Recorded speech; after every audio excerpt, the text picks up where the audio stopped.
अस्सलामुअलैकुम दोस्तों, मैं हूं अमजद अली हैदरी। ज़ुहान किचन गार्डन में आप सबको वेलकम। दोस्तों, आप अपने फूलदार पौधों से ज़्यादा फूल और फलदार पौधों से ज़्यादा फल कैसे हासिल कर सकते हैं और हम उनको कौन कौन सी खाद दें ताकि हमारे पौधे ज़्यादा से ज़्यादा और बड़े साइज़ के फूल और ज़्यादा से ज़्यादा और बड़े साइज़ की सब्ज़ियां हमें दें। ये सब जानने के लिए वीडियो को एंड तक ज़रूर देखिए। अच्छी लगे तो लाइक और शेयर लाजमी कर दें। तो दोस्तों, प्रास शुरू करते हैं। बिस्मिल्लाहिर्रहमानिर्रहीम। तो जी व्यूअर, जैसे आप ब्रिंजल के पौधों पे, बैंगन के पौधों पे माशाल्लाह आप फ्रूट देख रहे हैं। मैं आपके सामने सिर्फ 2 पौधों का, मेरे गमले इतने बड़े नहीं हैं, सिर्फ 2 पौधों का मैं आपको बैंगन तोड़ के दिखाऊंगा और माशाल्लाह देखेंगे आप कितने ज़्यादा हैं। तो दोस्तों, बात ये है कि ये जो हम बाद में खादें देते हैं ये एडिशनल होती हैं, लेकिन सबसे पहले हमने अपने जो मिट्टी तैयार करनी है उसको ज़रखेज़ मिट्टी बनाकर अपने गमले में डालना है ताकि हमारे पौधे अच्छी ग्रो कर सकें। उसके बाद हमने उसको साथ साथ जो ना एडिशनल खादें देनी होती हैं। जी व्यूअर्स, जैसे कि आप देख रहे हैं, ये माशाल्लाह सिर्फ मेरे 2 पौधों में से ये कम अज़ कम ये 3 किलो बैंगन होंगे जो मैंने 1 वीक के बाद उतारे हैं। तो ये फर्टिलाइज़र ही का कमाल है, वरना गमले के पौध छोटे हैं और गर्मी भी आपको पता है जून जुलाई में कितनी पड़ती है। ये देख लें, ये माशाल्लाह मेरे इतने बैंगन 2 पौधों पे में से जो मैंने काटे हैं, हार्वेस्ट किए हैं, ये आपके सामने हैं। इसी तरह मैं आपको भिंडी की और अपने और पौधे भी दिखाता हूँ, उन पर भी माशाल्लाह इसी तरह फ्रूट आ रहा है। उसकी वजह यह है कि मैंने इनको बड़ी अच्छी इनकी सॉइल बनाई थी और उसके बाद मैं इसको एडिशनल खादें भी देता हूँ। अब हम सबसे पहले इसमें जो खाद ऐड करने वाले हैं वो जो मैंने चाय की पत्ती को डिकम्पोज़ किया हुआ है, जो कि एक बेहतरीन NPK होती है, 1 मुट्ठी मैं उसकी दूंगा इसमें ये देखें, 1 मुट्ठी इसमें दूंगा, जिसमें कैल्शियम, पोटाश, नाइट्रोजन, ये सारी चीज़ें और बहुत से एलिमेंट्स जो हमारे पौधों के लिए ज़रूरी होते हैं वो इसके अंदर मौजूद होते हैं।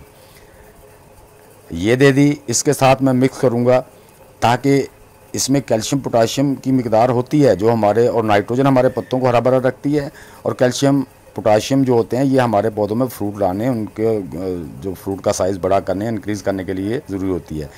तो उसको और एक्सटेंड करने के लिए मैं लकड़ी की राख इसमें इस्तेमाल कर रहा हूँ, जिसमें कैल्शियम और पोटाशियम की वाफर मिकदार होती है जो हमारे पौधों पर आने वाले फ्रूट के लिए हेल्प करती है। और हमारी जो लकड़ी की राख होती है इसमें ये हमारे पौधों को बहुत से तरीक़ों से फ़ायदा देती है। लकड़ी की राख एक खाद है, उसका इस्तेमाल आपके पौधों के लिए मिट्टी के मेयार को बेहतर बनाती है और पौधों को कैल्शियम और पोटाशियम फराहम करता है।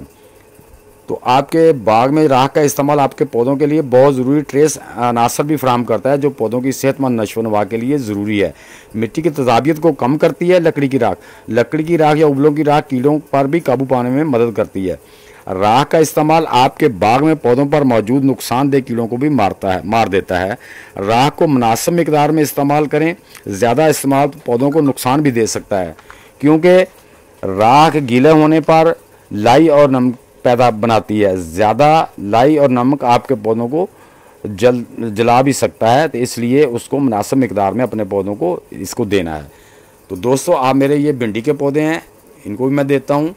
अगर सारे बाग का विजिट कराऊँ तो वो वीडियो लंबी हो जाएगी। आप देख लें माशाल्लाह, ये नीचे से लेकर पहले भी आपने मेरे भिंडी के पौधे देखे हैं, ऊपर तक माशाल्लाह इसको फ्रूट लगता ही जा रहा है। अगर आप मेरे ग्रो बैग देखें तो ये जस्ट 1 फुट के हैं, 1 फुट के ग्रो बैग हैं ओनली।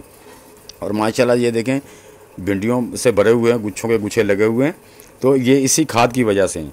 तो दोस्तों, आप भी इन चीज़ों का मिला के खाद दे सकते हैं, क्योंकि नाइट्रोजन भी हमारे पौधों के लिए ज़रूरत होती है ताकि हमारे पौधे हरे भरे रहें, और कैल्शियम पोटाशियम की मिकदार जब फ्रूट पे आए तो उसको डबल कर देना चाहिए। जैसा कि मेरी जो वो पहले मैंने फर्टिलाइज़र, चाय की पत्ती की फर्टिलाइज़र इस्तेमाल की है, उसमें भी कैल्शियम पोटाशियम मौजूद थे, और एक्स्ट्रा मैंने उसमें राख 1 मुट्ठी मिला दी ताकि उसकी जो मिकदार है वो ज़्यादा हो जाए नाइट्रोजन से। तो दोस्तों, आप भी इस तरह बेहतरीन अपने पौधों से फ्रूट ले सकते हैं, और ये फूलदार पौधों को भी आप इस्तेमाल कर सकते हैं, उनसे आपके फूल का साइज़ बड़ा होगा। ये जो राख है ये आपके गुलाब के फूल का साइज़ भी बड़ा करती है। आप गुलाब के फूल के पौधों को, आप जो आपकी चंबेली के पौधे हैं या और जो भी आपके पौधे हैं उनको दे सकते हैं। आप इसको ऐसे डायरेक्ट भी दे सकते हैं और पानी में भिगो के हल करके भी दे सकते हैं। दोस्तों इस तरह एक हफ्ते आप ये खाद दे दें, दूसरे हफ्ते आप ओनियन पेल्स की लिक्विड फर्टिलाइज़र दे दें, तीसरे हफ्ते आप बनाना पेल्स की लिक्विड फर्टिलाइज़र दे दें, या उसमें थोड़ी सी जो आपकी डीकम्पोज्ड किचन वेस्ट है वो एक मुट्ठी डाल के दे दें। तो इस तरह आपने अपने पौधों को बदल बदल के फर्टिलाइज़र देते रहना है। ये एडिशनल फर्टिलाइज़र होती हैं जिससे आपके पौधों पे फ्रूट और फल ज़्यादा लगता है और ज़्यादा मोटे और ताज़ा फूल लगते हैं और फल का साइज़ भी बड़ा होता है। तो दोस्तों उम्मीद है ये मेरी छोटी सी वीडियो आपको अच्छी लगी होगी। अगर अच्छी लगी है तो इसे लाइक और शेयर लाजमी कर दें, और नए दोस्त मेरी वीडियो को लाइक शेयर और चैनल को सब्सक्राइब करके बेल आइकन को ज़रूर दबा दें ताकि हर नई आने वाली वीडियो का नोटिफिकेशन आप तक पहुंच सके। तो दोस्तों मिलते हैं इंशाल्लाह नेक्स्ट वीडियो में, तब तक के लिए आप सब दोस्तों को अल्लाह हाफिज़।